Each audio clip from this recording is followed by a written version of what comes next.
Halo saya Seekers, kembali berjumpa bersama saya Denny Darko. Tidak ada yang namanya misteri, yang ada adalah tanda-tanda yang kita semua coba untuk mengerti. Ada satu hal yang mengganggu pikiran saya. Sebagai seorang yang kalau di atas stage, saya suka mengaku kalau bisa memprediksikan masa depan, melihat jauh dan meramal juga. Kali ini ada sedikit yang agak mengganggu pikiran, karena saya ditunjukkan ada satu video. Video ini sekitar 5 tahun yang lalu. Di sini, Bill Gates.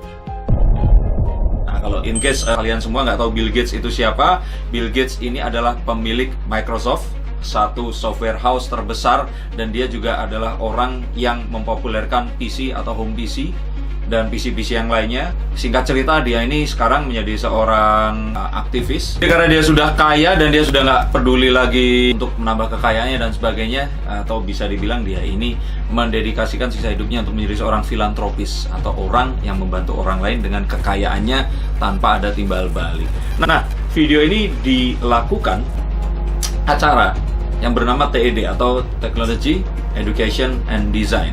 Nah, ini acara di mana banyak sekali orang dan ini nirlaba, artinya mereka yang di situ nggak dibayar, menyampaikan pemaparan mereka, ideas mereka selama 8 menit paling lama di atas panggung.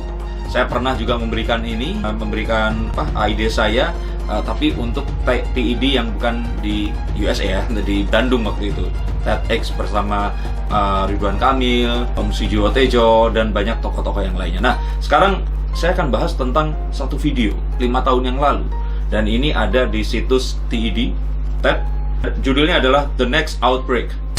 Nah, ini adalah videonya, dan di video ini dia berusaha untuk memaparkan tentang ketidaksiapan manusia, terutama Amerika, jika ternyata ada sebuah outbreak atau wabah. The disaster we worried about most was a nuclear war. That's why we had a barrel like this down in our basement, filled with cans of food and water. When the nuclear attack came, we were supposed to go downstairs, hunker down, and eat out of that barrel. Today, the greatest risk of global catastrophe doesn't look like this. Instead, it looks like this. Nah, stop, lihat, ini adalah coronavirus. Loh, lihat, ini coronavirus.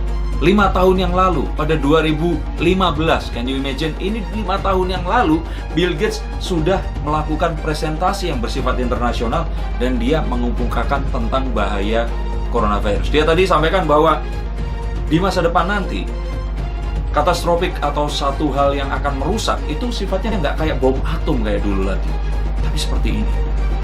Dan ini membuat kita semua berpikir, apa benar Bill Gates ini adalah seorang mentalis? Seseorang yang bisa melihat masa depan dan kemudian kembali lagi ke masa kini, atau seorang paranormal yang bisa menerawang? Nah, di video ini juga dijelaskan bagaimana US atau Amerika itu sebenarnya tidak siap, terutama healthcare mereka, dan jika terjadi sedemikian cepat, otomatis orang-orang ini nggak akan secepat itu bisa sadar, dan ini akan menyebar dengan lebih cepat daripada yang dibayangkan. Nah, kemudian video ini jadi viral. Yang saya lihat ini ditonton oleh 27 juta orang di seluruh dunia. Nggak sebanyak lagunya Kertonyonyo Medhot Janji sih, tapi maksudnya di sini ini ditonton sama banyak orang, dan orang-orangnya mulai mempertanyakan, jangan-jangan Bill Gates ini tahu, atau jangan-jangan. Nah, ada teori konspirasi yang bilang jangan-jangan Bill Gates ini diduga terlibat untuk membuat dan menyebarkan itu. Nah, dan kemudian video ini silahkan nonton ya, nanti dicari sendiri. Ada satu video yang lainnya lagi. Kalau di video ini, ya video yang normal, ada 561.000 likes dan ada 24.000 dislike. Tapi ada satu video yang lain lagi, kalau kita ketik di sini Bill Gates dan Ellen DeGeneres.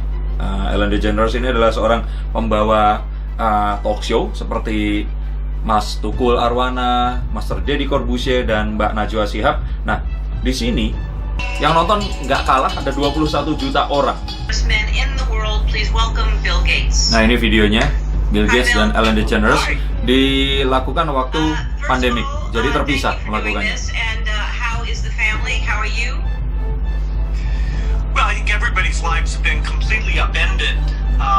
Oke, nanti kalian bisa nonton videonya. Saya pause di sini. Video ini ditonton oleh 1 juta orang, dan di video ini ada 18.000 likes, 26.000 dislikes. Di sini Bill Gates ini mengatakan bahwa Bill Gates ini sebenarnya sudah memprediksikan itu, dan di sini juga dikatakan bahwa seluruh dunia ini dengan adanya virus ini nggak akan bisa 100% terbebas kecuali satu hal diterapkan, vaksin. Nah, dia seakan-akan mencoba mempromosikan bahwa seluruh dunia ini harus divaksin, seolah-olah seperti itu ya. Apakah betul atau tidak, kita nggak bisa tahu, wallahu alam. Tapi dari semua yang saya pelajari dan ketahui, memang pada dasarnya ternyata virus corona atau COVID-19 ini menyerang seseorang dengan dosis yang berbeda-beda. Nah, kenapa kok dosis yang berbeda-beda? Seperti ditunjukkan di video ini adalah saat virus itu masuk ke tubuh manusia, mereka ini akan secepat mungkin mengcopy dirinya untuk berkembang biak. Nah, kecepatan mengkopinya ini akan balapan dengan kemampuan imunitas tubuh kita untuk merespons hal tersebut. Nah, otomatis tiap orang akan memiliki dosis yang berbeda-beda. Nah, dari sini ini ternyata ada sesuatu yang menarik. Jadi saya nggak akan bahas video ini juga, silahkan nonton videonya. Tapi kita langsung menuju ke Indonesia, karena saya takutkan ini ada satu, ya memang ada satu teori konspirasi atau apa yang diduga ada di situ. Nah, ini saya lihat dari sebuah paparan yang disampaikan saat ada interview CNN Indonesia kepada ini mantan Menteri Kesehatan Indonesia, yaitu Ibu Siti Fadila, yang menyentil WHO atau WHO, Bill Gates, dan para pebisnis vaksin dunia. Oke, karena ini ada di Facebook, saya nggak tahu beritanya juga mungkin ada, tapi nggak akan sesingkat ini. Saya akan bacakan singkatnya untuk kalian semua. Oke, yang pertama adalah, apakah Anda pernah menduga sebelumnya bakal ada wabah lain setelah flu burung mereda, dan mengapa demikian? Nah, ini jawaban beliau. Ya, saya sangat menduga bahwa pandemik akan terjadi setelah pandemik avian flu atau flu burung H5N1. Karena dalam pandemik flu burung, saya berhasil menyimpulkan berdasarkan data-data yang valid bahwa ada konspirasi di balik pandemik flu burung. Yang saya tulis di buku SDB. Saya nggak tahu ini buku apa. Konspirasi utama yang harus ada adalah WHO, dan konspirator lain adalah pihak-pihak industri farmasi yang akan menanggung keuntungan besar dari terjadinya pandemik. Ini beliau memaparkan demikian. Selama dua faktor itu masih merajai, maka pandemik tetap akan terjadi. Ini artinya dari poin pertama ini tadi adalah pandemik ini akan tetap terjadi. Jadi setelah coronavirus atau COVID-19, sepertinya memang dicurigai akan ada lagi. Karena apa? Karena selama ini vaksin yang dianggap sebagai obat, karena memang virus itu nggak ada obatnya selain vaksin. Nah, itu dimonopoli oleh WHO dan ini tadi perusahaan-perusahaan yang memang di bawah WHO ini tadi. Beliau sepertinya mencoba untuk menyimpulkan seperti itu. Dan apa yang membedakan situasi politik kesehatan dunia saat ini dengan masa wabah flu burung waktu lalu? Nah, beliau juga menjawab politik kesehatan yang sangat berbeda. Dahulu WHA atau WHA, World Health Assembly, sangat berperan dalam keputusan WHO atau WHO. Sekarang banyak organisasi kesehatan dunia yang lebih dominan. Dan tak pelak lagi, organisasi-organisasi itu pasti memerlukan dana yang saya tidak tahu dari mana asalnya. Nah, jadi ternyata dulu ada WHA dan WHO. Tapi sekarang nggak cuma ada itu, tapi banyak yang lainnya lagi. Ternyata organisasi tersebut tidak ada gunanya ketika terjadi pandemi seperti ini. Dulu WHO harus konsisten dengan aturan yang ada di IHR atau Regulasi Kesehatan Dunia, International Health Regulation, pada 2005. Kami bisa protes kalau itu dilanggar, tapi sekarang IHR itu diubah tidak seperti dulu sehingga penetapan pandemik tidak transparan. Nah, ini poin yang kedua. Jadi poin yang kedua ini adalah ternyata ada satu badan yang sekarang itu ya nggak transparan kayak dulu lagi saat terjadi sesuatu. Artinya kita nggak tahu ini mulainya di mana dan awal ini tadi jatuh korban berapa, sehingga berikutnya ini nggak bisa diprediksi. Nah, otomatis kalau yang pertama nggak ketahuan, berikutnya kan nggak ketahuan. Dan mengapa pandemi saat ini tak terkendali dan berujung pada penyebaran masif hingga melumpuhkan dunia? Nah, beliau menjawab bahwa saya heran China diam ketika ditetapkan sebagai PHEIC, Public Health Emergency of International Concern. Apakah betul virus berasal dari kelelawar yang menular ke manusia dan kemudian menular dari manusia ke manusia? Baru sekarang dunia protes bahwa mereka dianggap tidak transparan. Kalau virus tidak segera ditransparansikan, maka bahayanya ya seperti sekarang. Seperti tadi poin yang kedua. Penularan tidak bisa dideskripsikan dengan tepat, sehingga sangat menakutkan, apalagi WHO menetapkan ini sebagai pandemik. Maka terjadilah hal-hal yang menakutkan di dunia. Menurut saya, WHO gagap tidak mampu menghadapi pandemi COVID-19 ini. Bu Siti Fadila mengatakan seperti itu. Berarti ada sesuatu yang disembunyikan kalau memang ini benar. Dan konspirasinya di mana? Nah, ini lebih menarik lagi. Bagaimana Anda melihat ilmuwan di penjuru dunia kini berlomba mencari vaksin COVID-19, termasuk diantaranya Bill Gates, yang mengucurkan dana besar untuk memodali riset vaksin. Nah, beliau menjawab vaksin belum diperlukan pada fase ini. Vaksin belum diperlukan pada fase ini. Ini agak aneh nih. Fase sekarang virusnya masih berubah-ubah, tidak akan bisa ditaklukkan dengan vaksin. Dunia tidak butuh vaksin saat ini. Ya, kecuali Bill Gates yang sangat concern terhadap vaksin, bahkan sejak pertemuan di Davos 2017. Ini Davos ini satu kota ya, kalau nggak salah di Amerika ya. Dia sudah mengimbau negara kaya untuk menyiapkan vaksin bila ada pandemik. Dan sekarang Bill Gates diberitakan sudah mulai uji coba ke beberapa orang di satu negara tertentu. Bill Gates juga diberitakan mengatakan untuk membuat vaksin paling cepat 18 bulan, 1,5 tahun. Saya tidak mencurigai Bill Gates, tapi saya mempertanyakan Bill Gates pakai seed virus yang mana untuk membuat vaksin yang akan diuji coba itu. Seed virus itu artinya virus diambil, dilemahkan, dan kemudian nanti akan disuntikan lagi. Nah, seed atau bibitnya itu menurut Bu Siti Fadila ini harus sesuai dengan setiap negara. Karena saat satu virus itu menjangkit satu ras tertentu, itu ternyata memiliki seed yang berbeda atau memiliki benih yang berbeda. Padahal, kata Bill Gates, membuat vaksin membutuhkan waktu setidaknya 18 bulan. Tapi sudah diberitakan Bill Gates mulai uji coba vaksin ke beberapa orang. Nah, kepada siapa Indonesia harus berpegang jika kelak dunia mengumumkan penemuan vaksin. Nah, menarik kan? Vaksin ini dibuat dari virus yang dilemahkan. Kalau virus yang dilemahkan berasal dari China misalkan, maka tidak cocok kalau dipakai di Indonesia, karena vaksin akan memacu timbulnya antibodi yang sesuai dengan antigen dari virus yang dilemahkan tersebut. Jadi dalam kasus ini kita akan kebal terhadap virus China. Lah kalau yang menyerang virus Indonesia, kita tetap aja nggak terlindung. Jadi kita harus membuat vaksin sendiri dari virus strain kita sendiri. Apa itu bisa?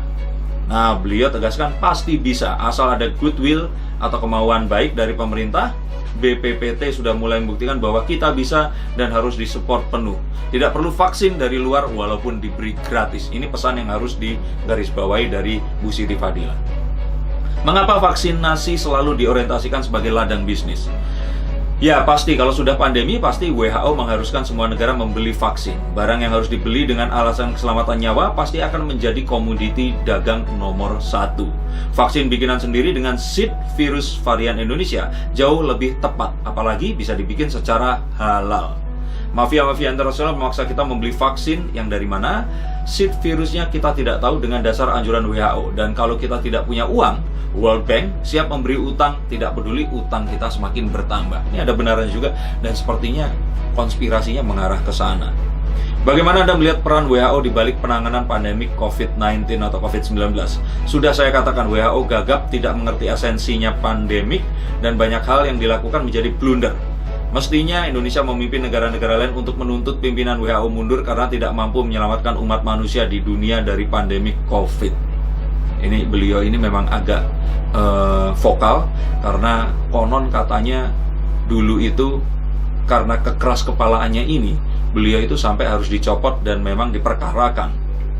Nah, WHO menaksir virus ini akan bersama kita untuk waktu yang lama. Sementara pakar epidemiologi UGM memperkirakan jika vaksin COVID-19 tak ditemukan dalam waktu dekat, penerapan social distancing di Indonesia bisa memakan waktu sampai 2022. Bagaimana Anda membaca situasi ini? Anak saya nggak masuk SD nih kayaknya. Yang relevan bicara seed virus COVID-19 strain Indonesia akan ditemukan adalah klinikus yang bekerja sama dengan virologis, bukan epidemiologis. Seed virus bisa ditemukan bila virus sudah stabil, artinya ketika pandemik mereda. Physical distancing dalam rangka PSBB itu baik secara public health, tetapi di mata klinikus lebih dulu harus dilakukan screening masif serentak, baru dilakukan PSBB. Jadi pada saat kita dikurung, sekecamatan atau sekabupaten, kelompok mana yang positif dan mana yang negatif jelas terpilah. Dengan demikian PSBB akan efektif. Demikian ini sebenarnya bisa juga dilihat, artikelnya ada di www.cnnindonesia.com, ada di sini. Nah, kalian bisa baca lengkapnya di sini, tapi tadi adalah pertanyaan dan jawabannya. Jadi monggo, dan memang ternyata kita nggak bisa secara gamblang 1 tambah 1 sama dengan 2, karena memang ternyata sepertinya ada konspirasi di balik COVID-19 ini tadi. Dan vaksin yang ditemukan juga sepertinya saya lebih setuju dengan ini tadi, kalau ternyata vaksin ya memang akan sesuai dengan dari mana seed virus itu tadi diambil. Itu artinya kita akan lebih dibuat bertanya-tanya lagi ke depannya, kita harus menerima vaksin dari luar atau tidak. Tapi apapun itu, semoga ini semua akan membuat apapun yang ada di depan kita ini semakin terang. Kita tidak malah jadi ketakutan, tapi ini juga tidak ada salahnya dijadikan satu pemikiran untuk berjaga-jaga. Dan harapannya kita tetap berdoa sambil sabar, menunggu, tidak kemana-mana, dan melakukan apapun kecuali jika terpaksa. Dan jika terpaksa, silakan keluar, tapi gunakan masker, bercuci tangan jika ternyata sudah pulang, dan cuci semua pakaian yang Anda kenakan. Terima kasih sudah menonton konten ini. Semoga bisa membuka mata kita. Saya Denny Darko. Sampai jumpa.